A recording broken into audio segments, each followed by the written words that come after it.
আসসালামু আলাইকুম গাইস। আজকে আমি তুলে ধরলাম বাইক ট্যুর আপনারা কিভাবে দিবেন অল্প খরচের মধ্যে।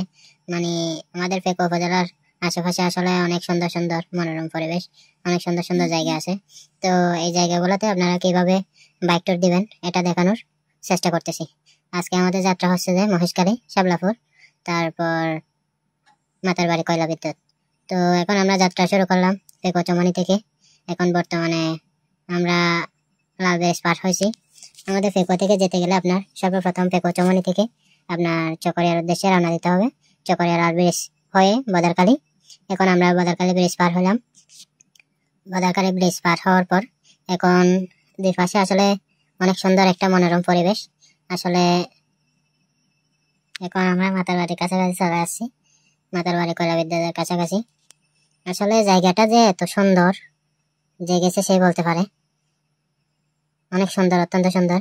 মাতারবাড়ি কয়লা ব্রিজের কয়লা বিদ্যুতের আগে একটা ব্রিজ আছে। এই ব্রিজটা যে আসলে কত যে সুন্দর, আসলে যে আসছে সে বলতে পারবে কতটুকু সুন্দর সেটা। অনেক সুন্দর বলতে গেলে। এখন আমরা মাতারবাড়ির কাছাকাছি চলে আসলাম।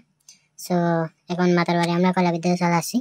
জাস্ট এখানে কিছুটা সময় কাটালাম, বন্ধু বান্ধব সবাই একসাথে সময় কাটানোর পর এখন কিছু ছবি তুললাম আমরা একসাথে।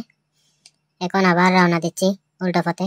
মাতারবাড়ি থেকে আবার উল্টো পথে আমরা এখন বেয়ে সরাসরি মহেশখালী, শাপলাপুরের উদ্দেশ্যে রওনা দিব। মহেশখালী জেটিঘাট। আসলে আমাদের উদ্দেশ্য হচ্ছে মেইন মাতারবাড়ি কয়লা বিদ্যুৎ দেখা প্লাস আপনার মহেশখালী জেটিঘাট। আসলে মহেশখালীর রাস্তাঘাটগুলো যে এত যে সুন্দর, এমন পরিবেশ আসলে সব জায়গায় হয় না বলতে গেলে। খুব সুন্দর একটা মনোরম পরিবেশ, শীতল বাতাস, স্নিগ্ধ হাওয়ায় পাল্লায় যাচ্ছি আমরা। আলহামদুলিল্লাহ আমরা দেখতে দেখতে চলে আসলাম সেই মহেশখালী শাপলাপুর জেটিঘাটে। আসলে এই ব্রিজটার সৌন্দর্যটা যে কতটুকু সৌন্দর্য যে আছে সে বলতে পারে। অনেক লম্বা একটা ব্রিজ। আসলে এখানকার পরিবেশ আপনার মন ছুঁয়ে যাবে যখন আসবেন, হয়তো দেখলে বুঝতে পারবেন কত যে সুন্দর, বলার মতো না। এই ব্রিজটা আসলে অনেক লম্বা। এই ব্রিজ দিয়ে এখানে গার্ড দিয়ে মানুষ কক্সবাজার বিভিন্ন জায়গায় মানুষ পারাপার হয়। অনেক সুন্দর একটা জায়গা, খুব সুন্দর প্রাকৃতিক পরিবেশ, চারপাশে গাছপালা সবকিছু নিয়ে আসলে মাশাআল্লাহ বলতে হয়।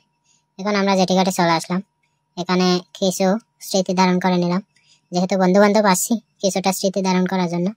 এটা হচ্ছে যে আপনার মহেশখালী আদিনাথ মন্দির।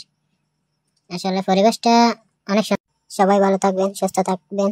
আজ এই পর্যন্ত, সবাই দোয়া করবেন।